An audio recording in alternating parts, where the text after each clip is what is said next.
उपासना में जड़ चैतन्य बुद्धि, स्त्री पुरुष बुद्धि, दुरात्मा महात्मा बुद्धि, इन सब का लय हो जाता है। उसकी दृष्टि में न कोई स्त्री है, न कोई पुरुष है, न कोई दुरात्मा है, न कोई महात्मा, एकमात्र परमात्म दृष्टि जागृत होती है। ये जागृत होती है, पहले भावना की जाती, फिर स्थिति होती है। जैसे पार्थिव स्थिति होने पर पहले स्त्री पुरुष जड़ चैतन्य दुरात्मा महात्मा ऐसा दर्शन होगा, बाद में भगवत भाव होगा। लेकिन स्थिति होने पर केवल भगवत भाव रहता है, केवल प्रभु भाव रहता है। जब तक ये भाव नहीं रहता तब तक बहुत कच्चाई है, और उपासक को सावधानी पूर्वक अपने को परिपक्व करना है। परिपक्व अपना प्रयास और गुरु इष्ट कृपा, अपना केवल प्रयास ही है, कृपा का भरोसा नहीं तो परिपक्व अवस्था नहीं प्राप्त हो सकती। और आप वाणी से केवल कृपा शब्द का उच्चारण करते हैं और आप प्रयास बिल्कुल नहीं कर रहे, पुरुषार्थ नहीं कर रहे, मनमानी आचरण कर रहे हैं, तो स्थिति नहीं प्राप्त हो सकती। स्थिति प्राप्त होती अपना संपूर्ण पुरुषार्थ लगा दे और भगवत कृपा का, गुरु कृपा का भरोसा, तो स्थिति निश्चित प्राप्त हो जाती है। और यही स्थिति जीवन मुक्त करती है। और जीवन मुक्त महापुरुष ही प्रियालाल के प्रेम का रसास्वादन करता है। जब तक देह भाव पुष्ट है तब तक प्रेम का प्रादुर्भाव नहीं होता। जैसे जैसे देह भाव गलित होता है वैसे वैसे प्रेम प्रतिक्षण वर्धमान होता रहता है, बढ़ता रहता है। प्रेम अगाध समुद्र है, इसलिए कभी इसमें पूर्णता नहीं होती कि अब पूर्ण प्रेम आ गया। कभी प्रेमी को ऐसा अनुभव नहीं होता कि मैं प्रेमी हूं या मेरे में प्रेम है या पूर्णता है, नहीं। हर समय एक विचित्र कोटि की चाह उत्पन्न होती है। यद्यपि जिनकी चाह है वो मिले हुए हैं, फिर भी वो इतनी प्यास है कि वो चाह बढ़ती ही रहती। चाह बढ़े दिन रैन, रात दिन चाह बढ़ती है।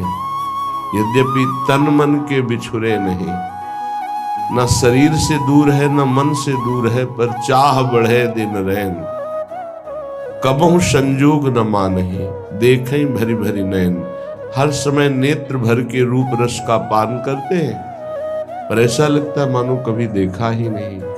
ऐसी प्रेम की महामहिम वृत्ति जब उपासक के हृदय में जागृत होती है, ये है मोक्ष सुख भी कड़ुआ कर देने वाला सुख।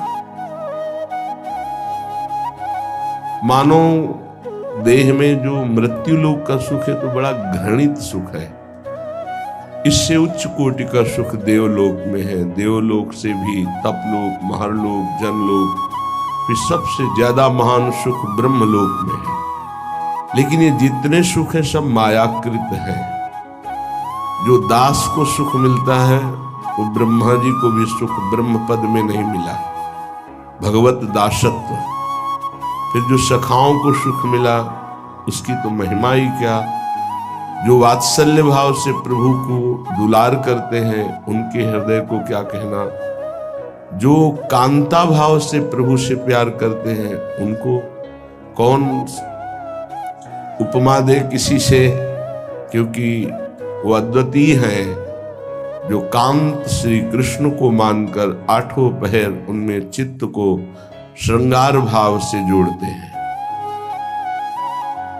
और ये तो महामाधुर्य रस वृंदावन नित्य विहार, यहां जब चित्त स्पर्श करता है तो मोक्ष कड़ुआ लगने लगता है। मोक्ष सुख भी थुत्कीकृत हो जाता है, जिसे कड़ुआ हम स्वीकार नहीं कर सकते, थूक देते हैं। ऐसा श्रीपाद प्रबोधानंद जी ने कई बार वर्णन किया।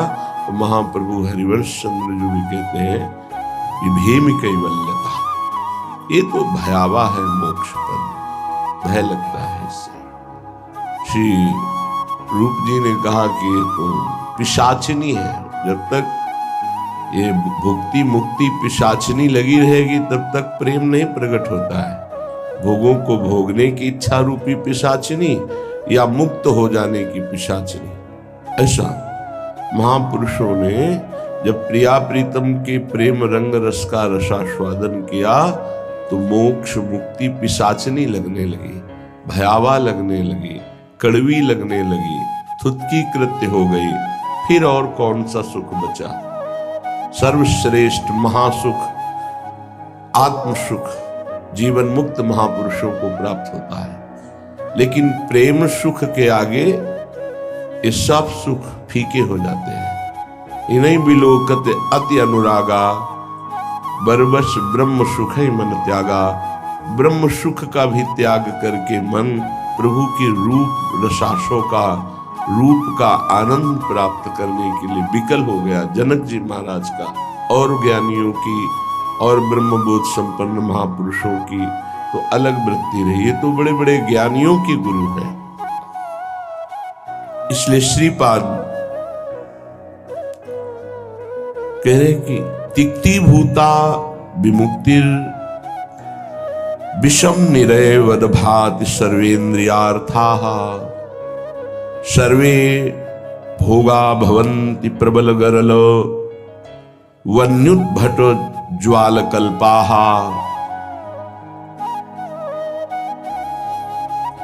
कीट प्रायाः समस्त प्रवर सुरगणा सिद्धयश्चेन्द्रजाल। प्रायः संस्वाद्य वृंदावन रसिक रसम माद्यते मेद्य हृदयम। जब आपको प्रियालाल का थोड़ा भी प्रेम प्राप्त होगा तो तिक्ति भूता विमुक्तिर, ये जो जीवन मुक्ति अवस्था है, मोक्ष पदवी है, बोले तिक्ति भूता है, कड़वी लगने लगेगी। नहीं चाहिए मोक्ष सुख, पर ये बहुत ऊंची बात है। अभी तो मृत्यु लोक के भोग ही आपको परास्त कर देंगे। मोक्ष सुख तो जो ब्रह्मलोक तक के भोगों का त्यागी होता है उसको प्राप्त होता है। ये प्रेमी जन मोक्ष के आगे भी जो महारस है उसमें स्थित है। मर्त भोग तुम्हें आकर्षित करके भ्रष्ट कर देते हैं तो मोक्ष सुख तो बहुत दूरी की बात है। हमारी स्थिति नहीं है, पर हमारे गुरुजन जो आगे चल रहे हैं उनकी स्थिति है और उसी मार्ग में हम चल रहे हैं, तो हम स्थिति ना होते हुए भी उसी मार्ग का अनुसरण करेंगे जिसमें हमारे गुरुजन गए हैं, महापुरुष जन गए। महाजनों गतेन शतम, जिसमें महापुरुष जन गए उस पंक्ति में हम खड़े हैं। स्थिति हमारी नहीं है, पर हमको वही आचरण करने हैं, वैसा ही भाव रखना है जैसा हमारे आगे विराजमान गुरुजन जो पंक्ति में है, जो प्रियालाल को दुलार करने वाले हैं, जो प्रियालाल के समीप पहुंच चुके हैं, जिनके आसपास आठों पहर महासुख घेरे रहता है, तो हम उसी मार्ग से चल रहे हैं। इसलिए जैसे कोई कहे कि हमारी स्थिति तो नहीं, पर हम उसी पंक्ति में तो खड़े हैं ना, तो हमको वैसा ही व्यवहार करना है। इतना बड़ा त्याग किसी और की सामर्थ्य नहीं, सिर्फ प्रेम की सामर्थ्य है जो मोक्ष सुख का भी त्यागी बना दे, और ऐसा त्यागी कि पुनः उसकी इच्छा ही कभी न हो। तिक्ति भूत्वा विमुक्तिर, मोक्ष पदवी कड़वी लगने लगती है। श्रीपाद कह रहे हैं विषम निरयवद भाति सर्वेन्द्रियार्था। निरय कहते हैं नरक को, और जितने भी भोग हैं ये विषम हैं, ये एक रस नहीं है। आज कामना जितनी बढ़ी हुई तो भोगो, तुम्हें अच्छा लगेगा, फिर भोगो, फिर भोगो, तो मन कहने लगेगा इस शरीर में नहीं, उस शरीर में देखो, इस भोग में नहीं उस भोग में, इस वस्तु में नहीं उस वस्तु में। इसका मतलब हमको केवल भुलावे में डाला जा रहा है, सुख नहीं है। लिखा विषम निरय वदभाति सर्वेंद्रियार्थाः। इंद्रियों के जितने भी भोग हैं ये सब नरक प्रदान करने वाले हैं, इनमें किंचन मात्र सुख नहीं है।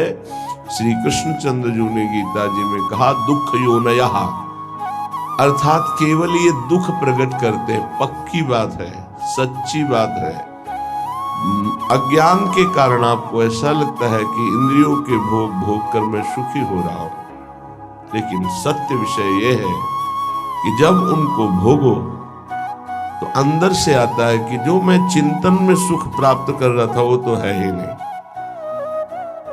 बड़े बड़े भोगियों को घृणा होने लगती है, पर वो घृणा दूसरी तरह की होती है, वैराग्य नहीं होता। उस शरीर से नहीं, दूसरे शरीर में, उस शरीर से नहीं, तीसरे शरीर में, ऐसे वो भटकता है। और जो विवेकी होता है वो संपूर्ण भोगों से नरकवत अपना पिंड छुड़ा लेता है। इन भोगों के भोगने में तुम्हारा चिंतन प्रधान है और कुछ नहीं। ध्यायतो विषयान पुंसास संगस तेषुपजायते। यदि तुम विषय चिंतन न करो तो किसी विषय में सुख नहीं है। तुम्हारा जब एकांत में चिंतन बनता है तब वो तुम्हें चिंतन के कारण सुखानुभूति होती है, ना कि उस विषय में सुख है। जैसे एक कुत्ता सूखी हड्डी लेकर एकांत में भागता है कि मेरे सुख को कोई छीन न ले, और जब चबाता है तो उसी की गलफरों से रक्त स्राव होकर हड्डी में दिखाई देता है। उसको लगता है इसमें रस है, इसमें पावर है, कुछ नहीं। ऐसे ही अज्ञानी पुरुष के द्वारा समस्त भोगों के भोगने का जो चिंतन है, वही चिंतन उसे सुखानुभूति कराता है, न कि भोगों में। नहीं तो भगवान की आज्ञा मानो, अनन्यस चिंतयन्तो माम, केवल भगवत चिंतन हो, फिर हमको परिणाम बताओ कौन सा भोग तुम्हें सुख प्रदान करता है। घृणा हो जाएगी। ये भगवत प्राप्त महात्मा कह रहे हैं, इनके वचनों को मानना चाहिए, अनुभव में नहीं उतरना चाहिए। ऐसा दलदल है भोगों का कि आज तक कोई अनुभव करके नहीं निकला है। जब निकला है तो रो के असंतुष्ट होकर के ही छोड़ा है। कभी कोई ऐसे भोग नहीं छोड़ पाया कि बहुत भोगा, हमें तृप्ति हो गई, अब मैं जा रहा हूं भगवान की शरण में। ऐसा कभी नहीं हुआ, एक भी नहीं हुआ। चाहे जितना बड़ा सम्राट हो, चाहे जितना भोग बाहुल्यता हो, रोया, पश्चाताप किया और असंतुष्ट होकर, अतृप्त होकर त्यागा। वही बात आज है आपके हृदय में कि आप अतृप्त हैं भोगों से, असंतुष्ट हैं, तो अनुभव के लिए मत जाइए। गुरुजनों की, महापुरुषों की बात मान लीजिए और उसका चिंतन छोड़ दीजिए। बस खास बात है, तुम्हारे को अगर कोई परेशान करता है तो तुम्हारा चिंतन परेशान करता है। अंदर से ठीक बैठकर देख लीजिए। बड़े भाग्यशाली उपासक है जिन्होंने अपने चिंतन को बचाने की चेष्टा की। कोई भी क्रिया तब होती है जब चिंतन होता है। ये बहुत सिद्धांत है, भगवान के वचन है। ध्यायतो विषयान पुंसास संगस तेषुपजायते। जब हम किसी विषय का ध्यान करते हैं, चिंतन करते हैं, मनन करते हैं, तो हमारे अंदर उसके भोगने की इच्छा प्रकट होती है। चाहे वो कोई खान पान की वस्तु हो, पहनने ओढ़ने की वस्तु, ये सब भोग के अंतर्गत आते हैं। सर्वेंद्रियार्थाः, समस्त इंद्रियों के अर्थ भोग अलग अलग है। श्रवणेन्द्री, घ्राणेन्द्री, नेत्रेन्द्री, त्वगेन्द्री, वाकेन्द्री, हस्तेन्द्री, पादेन्द्री, जनेन्द्री, गुदाएन्द्री, ये सब इंद्रियां हैं। 5 कर्मेंद्रियां हैं और 5 ज्ञानेन्द्रियां हैं। इनका मुखिया मन, ये 11, इनका काम ही है जगत के भोगों में चिंतन लगाना। बहुत सूक्ष्म विषय प्रार्थना है, ये संतों के अनुभूत विषय है। चिंतन किसी विषय का ना हो और फिर कोई भोग भोगो, बिल्कुल 100 में 100% आपको सुख नहीं मिलेगा। और ऐसे महापुरुषों का जो चिंतन भगवान में स्थित है, प्रियालाल में स्थित है, उनके लिए कहा गया वो विषयान ग्रहणंत मुंचंत, वह कोई फर्क नहीं पड़ता। विषय सेवन में,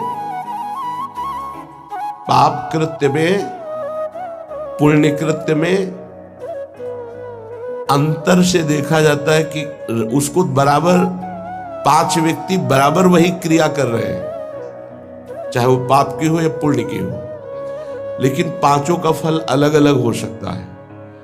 एक का राग नहीं है, बिल्कुल केवल क्रिया है, बिल्कुल राग नहीं, बिल्कुल नहीं बंधेगा, उसका हर कर्म अकर्म हो जाएगा।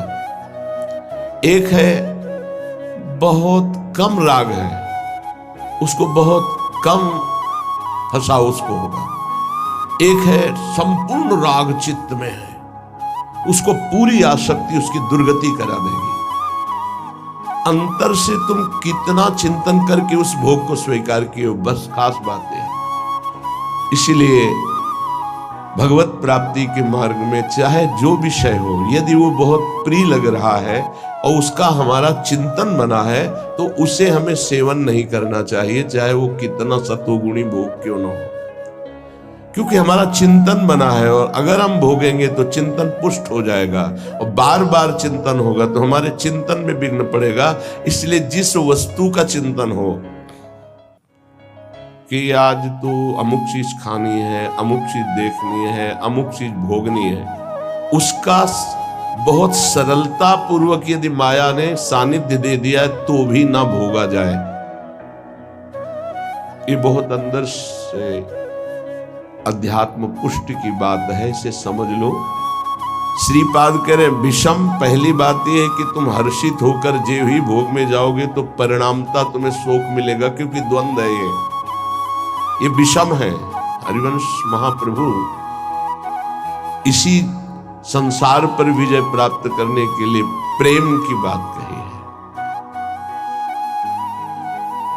अगर इस संसार को जीतना है तो एकमात्र भगवत प्रेम है, दूसरा कुछ नहीं, दूसरी किसी की सामर्थ्य नहीं है। प्रेम में बहुत प्रबल, शुभ अशुभ दुर्ग विध्वंस बल तब जयति जयति जग उतरे। सेवक जी महाराज कह रहे जीत विषम संसार कीर्ति जग विस्तर है। जीत विषम संसार कौन? जय जय श्री हरिवंश नाम गुण गाई है, जो नाम जप कर रहे हैं, लीला गायन कर रहे हैं। सर्वेंद्रियार्था, समस्त इंद्रियों के अर्थ, उनके भोगने का चिंतन और भोग क्रिया ये नरक प्रदान करती है, नरक स्पष्ट। सर्वे भोगा भवंति प्रबल गरल, क्योंकि जितने भी भोग हैं ये प्रबल विष है। प्रबल विष, प्रबल विष का मतलब होता है तत्काल असर करने वाला। एक मीठा विष होता है, महीनों में असर करता है, लेकिन भोग तत्काल पागल बना देने वाला। चिंतन हुआ, सानिध्य भोग का हुआ, पागल बन गया, क्या करना चाहिए क्या नहीं करना चाहिए सब भूल गया। देखो कितना असर चढ़ा उसका, कि उसका चिंतन, उसकी क्रिया सब भागवतिक मिट गई, और उस समय वो कामांध हो गया, उस समय वो वासना में हो गया, सारा चिंतन खत्म, सारी की सारी वृत्ति। ये जहर है, इसे कह रहे सर्वे भोगा भवंति प्रबल गरल। ये प्रबल विष है जो तत्काल चढ़ता है, देखने से चढ़ता है, छूने से चढ़ता है, चिंतन से चढ़ता है, फिर भोगने से क्या होता होगा। ये ऐसा प्रबल गरल है, विष है, कि एक विष तो खाने से ही केवल एक शरीर में चढ़ेगा, एक जन्म नष्ट करेगा। लेकिन ये भोग कह रहे सर्वे भोगा भवंती प्रबल गरला, ये इतना बड़ा विष है कि देखने से चढ़ जाता है, सुनने से चढ़ जाता है, चिंतन से चढ़ जाता है, फिर भोगने से क्या दुर्गति होगी। इसलिए का निरवय वदभाति सर्वेंद्रियार्था, जो इंद्रियों के भोगों का चिंतन करके उनको भोग कर सुखानुभूति करते, उनको नरक की प्राप्ति होती है। भगवान ने भी कहा त्रिविधम नरकस्येदम द्वारं नाशं मात्मनः कामः क्रोधा तथा लोभा तस्मादेव त्रिविधं त्यजेत। ये तीनों नरक के द्वार हैं, काम क्रोध लोभ, ये निश्चित नरक प्रदान करते हैं। वन्युद्भट ज्वाल कल्पाः, और ये भोग क्या करते हैं, हृदय को जलाते हैं, अग्नि जैसे जला करके त्वगेंद्री को, शरीर को कष्ट देती है। लेकिन ये कारण शरीर तक प्रभाव डालते हैं भोग, स्वभाव, अंतःकरण, इंद्रियां और स्थूल शरीर भी। इस तीनों शरीरों पर विष का प्रभाव पड़े, ऐसा विष की रचना आज तक नहीं हुई प्रकृति में। प्राकृतिक विष केवल स्थूल शरीर पर प्रभाव डालता है, इस पर। लेकिन ये सर्वे भोगा भवन्ति प्रबल गरलहा, ये स्थूल शरीर पर भी प्रभाव डालते हैं, सूक्ष्म शरीर को वशीभूत कर लेते हैं और स्वभाव को बिगाड़ देते हैं। देहाभिमानी पुरुष जब इंद्रियों के द्वारा विषयों का चिंतन करके भोग करता है तो उसके तीनों शरीर बर्बाद हो जाते हैं, तीनों शरीर उसके गंदे हो जाते हैं। ये इसीलिए जो विज्ञजन है वो कह रहे हैं कि इससे बड़ा कोई जहर ही नहीं है। सर्वे भोगा भवन्ति प्रबल गरला वन्युत भट ज्वाल कल्पाहा, हृदय जलाता है, भोगने पर भी जलन, भोगने के बाद भी पश्चाताप की जलन, पश्चाताप की जलन। और वो पश्चाताप टिकाऊ नहीं होता है। 1 घंटे 2 घंटे जलन हुई, तीसरे घंटे फिर उसी भोग की चिंतन वृत्ति, फिर वही भोग की क्रिया। बड़ी दुर्गति है संसारिक जीव की, बड़ी दुर्गति। ऊपर से चिकना चुपड़ा शांत नजर आ रहा है, अंदर देखो इसमें लिखा है वन्युत भट ज्वाल कल्पाहा, कामाग्नि, क्रोधाग्नि, लोभाग्नि, उससे जल रहा है वो। कीट प्रायाः समस्त प्रवर सुरगणाः सिद्ध्यश्चेन्द्र जाल, कह रहे कि बड़े महापुरुष हैं, इसलिए कह रहे हैं कि इन कीड़ों में और देवताओं में कोई फर्क नहीं है। क्यों? प्रारब्धानुसार कीड़ा भी अपने भोग को भोग रहा है, देवता भी भोग को भोग रहे हैं। देवता कोई नवीन कर्म करके भजन थोड़ी कर रहे हैं, अपने पूर्व पुण्यों को भोग रहे हैं। तो कीट प्रायः समस्त प्रवर सुरगणाः, ये प्रवर माने होता श्रेष्ठ, श्रेष्ठ जो देवता लोग हैं हमारी दृष्टि में कीड़े से ज्यादा नहीं है। क्यों? क्योंकि जैसे कीड़ा अपना प्रारब्ध भोग रहा है, ऐसे देवता अपने प्रारब्ध भोग रहे हैं। शुभ कुछ नहीं है उनके पास, नवीन कर्म नहीं, जितना रुपया जमा है उसका भोग कर रहे हैं।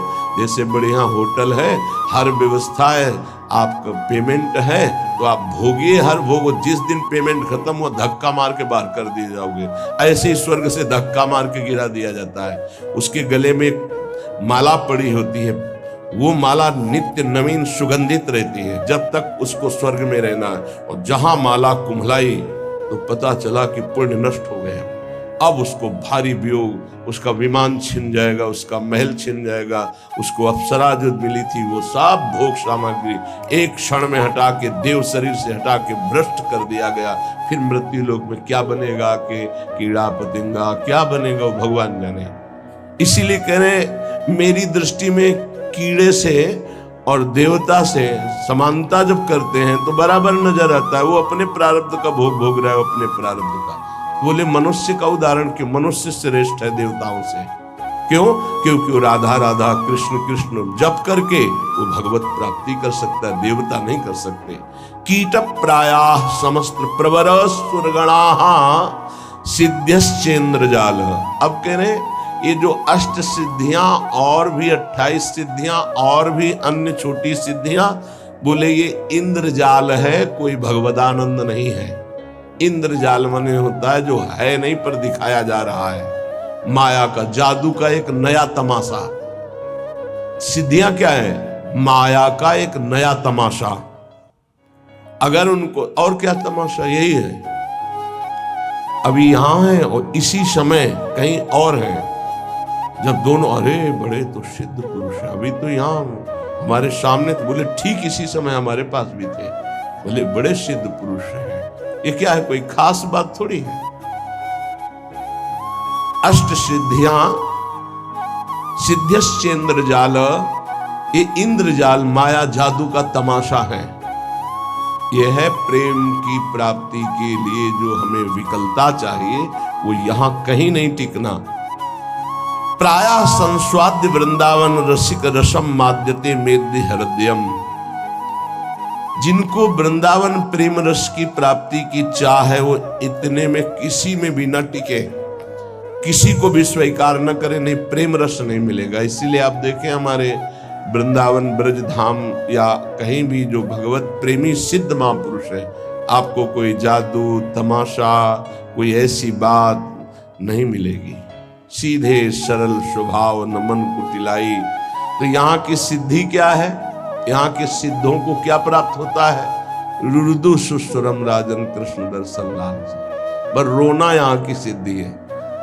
जिस पर तुम हो रीझते क्या देते यदुवी, रोना सिसकना तड़पना आहों की जागीर, ये यहाँ के सिद्धों की परिपाटी है।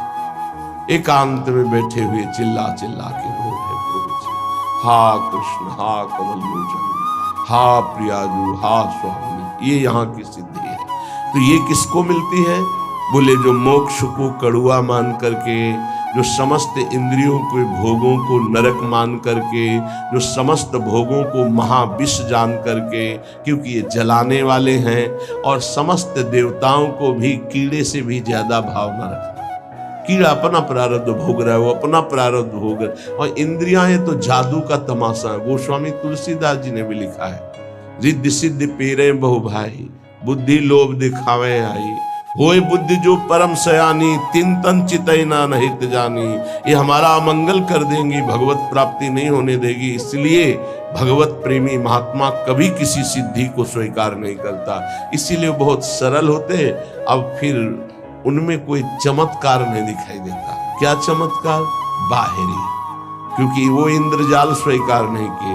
उनका चमत्कार होता है, उनके समीप एक बार जो आ गया और उन पर भाव कर लिया तो उसका जीवन परिवर्तित हो गया, वो भक्त बन गया, भगवान का नाम जापक बन गया, अच्छे आचरण वाला बन गया, मनुष्य जीवन का उसको लाभ मिल गया। ये चमत्कार होता है। तो श्रीपाद कह रहे हैं, श्री वृंदावन का जो महारसास्वादन मतवाला कर देने वाला, मोक्ष सुख को भी थुत्कीकृत करने वाला प्रेम है, उसकी प्राप्ति के लिए यदि आप चल रहे हो तो स्त्री मात्रे मात्र बुद्धि, बहुत ध्यान से सुनिए।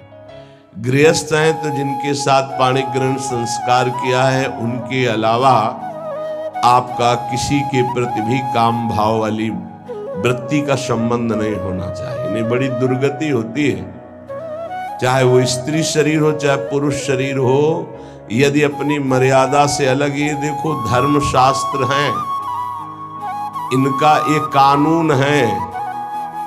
भारतीय संविधान के अनुसार आपने यदि कानून विरुद्ध आचरण किया और नहीं पकड़े गए तो आप अपने को बहुत प्रवीण मानते हैं कि मैं बच गया, देखो। लेकिन तुम भारतीय संविधान के प्रगट में दंड ना मिलने पर ऐसा न समझ लेना कि दंड मुक्त हो गए। एक है भागवतिक संविधान, जिसमें किसी की गवाही, किसी की साक्षी की या किसी की रिपोर्ट की जरूरत नहीं, तुम्हारा कर्म ही तुम्हें दंड दे देगा जो तुमने कर्म किया है। इसलिए जो पति वंचक पर पति रति करई, रो रो नरक कल्प सत परई। जो स्त्री अपने पति की वंचना करके दूसरे पुरुषों के साथ सहवास करती है, बहुत समय तक वो रो रो नरक को प्राप्त होती। ऐसे जो पुरुष पाणी ग्रहण करके अपनी पत्नी को धोखा देकर दूसरी स्त्री के साथ सहवास करता है, ऐसी उसकी दुर्गति होती है। और जो भगवत मार्ग में चलने वाले उपासक हैं, चाहे गृहस्थ हो चाहे विरक्त, समस्त संसार की जितनी भी स्त्री शरीरधारी हैं, उन सब के प्रति पूज्य बुद्धि, भगवत बुद्धि, दैवी बुद्धि, मातृ बुद्धि, ऐसा कहा गया है। जिनसे पाणी ग्रहण किया उनकी बात अलग, गृहस्थी में बका सबके प्रति भगवत बुद्धि, सबके प्रति। ऐसे विरक्त भाव में गोस्वामी जी इसी की टीका करते हैं। स्त्री मात्रे मात्र बुद्धि के लिए, जननी सम जानहि पर नारी, धन पराए बिसते बिस भारी, जिन्हि राम तुम प्राण प्यारे,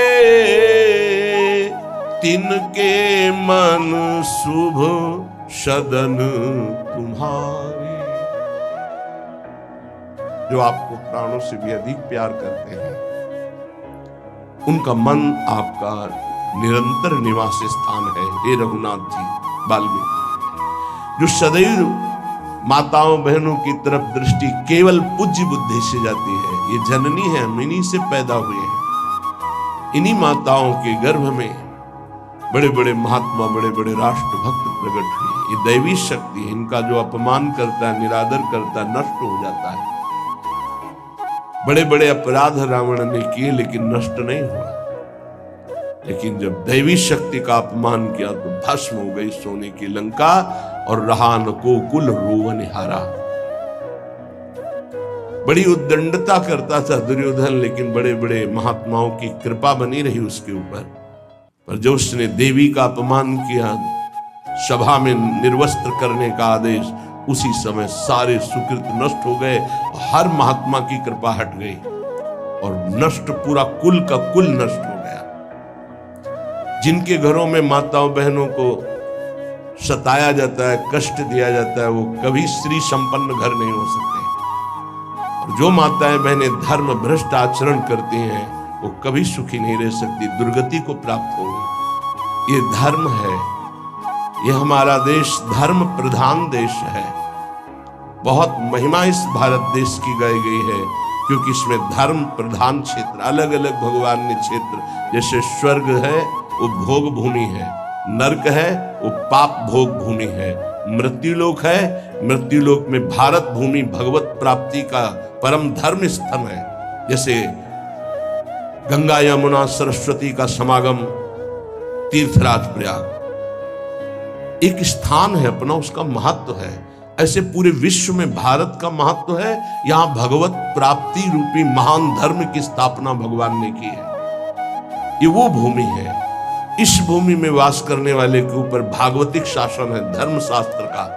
आप यहां परस्पर व्यभिचार नहीं कर सकते, जो हमारे शास्त्र मर्यादा है उसके विरुद्ध आचरण नहीं। स्त्री मात्रे मात्र बुद्धि आदेश कर रहे हैं, संपूर्ण स्त्रियों में मात्र बुद्धि। देखो गांव में हमने देखा है, छोटी छोटी जो बालिकाएं 10-11 से, सब उनके चरण छूने की भावना, घर के जन भी छू, अरे तू तो कन्या है, देवी है, जैसे वो पिता के चरण छूने के लिए चले, ला इधर पैर ला। हम गांव की बात करें, ऐसे चरण तो दुर्गा है, कन्या है, देवी है, ऐसी भावना। नवरात्रि में पवाया जाता है ना आराधना करके, तो उनके प्रति वही बुद्धि रखो जो नवरात्रि में बुद्धि रखते हो कि ये तो सब नवीन अवस्था की बच्चियां दुर्गा स्वरूप है, देवी स्वरूप है। तो वैसे ही स्त्री मात्रे मात्र बुद्धि, ये सब जगदम्बा है, हमारी श्री जी की निज सखियां हैं। इनके चरणों में वंदना करे तो प्रिया जो से प्रेम हो जाएगा, और इनके प्रति दोष भाव करे तो नरक की प्राप्ति होगी। ऐसे ही स्त्री शरीर को चाहे पुरुष शरीर के प्रति भगवत भाव रखना। गोस्वामी तुलसीदास जी ने लिखा है, मध्यम परपति देखई कैसे, भ्राता पिता पुत्र निज जैसे। अपने बराबर का देखा तो जैसे हमारा भाई हो तो कैसा हमारा भाव रहेगा, छोटा देखा तो पुत्र हो तो कैसा भाव रहेगा, और पिता के समान जो वयोवृद्ध बड़े हैं उनके प्रति पूज्य भाव रहता है।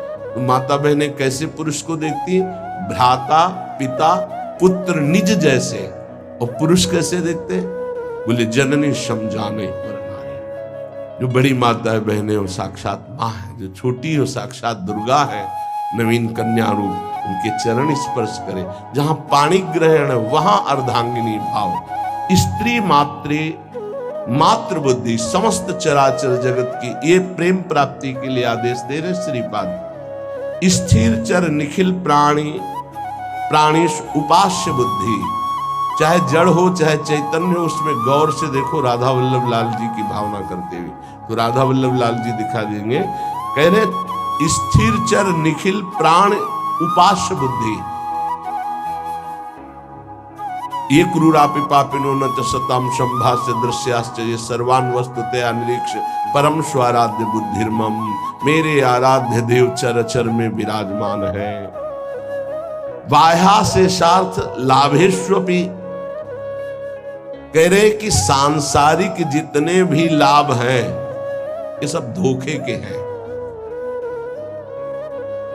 समझना है, केवल समझना है, कर्तव्य पालन करना है, पर यह समझना है कि ये कोई लाभ नहीं है, धोखे का लाभ है।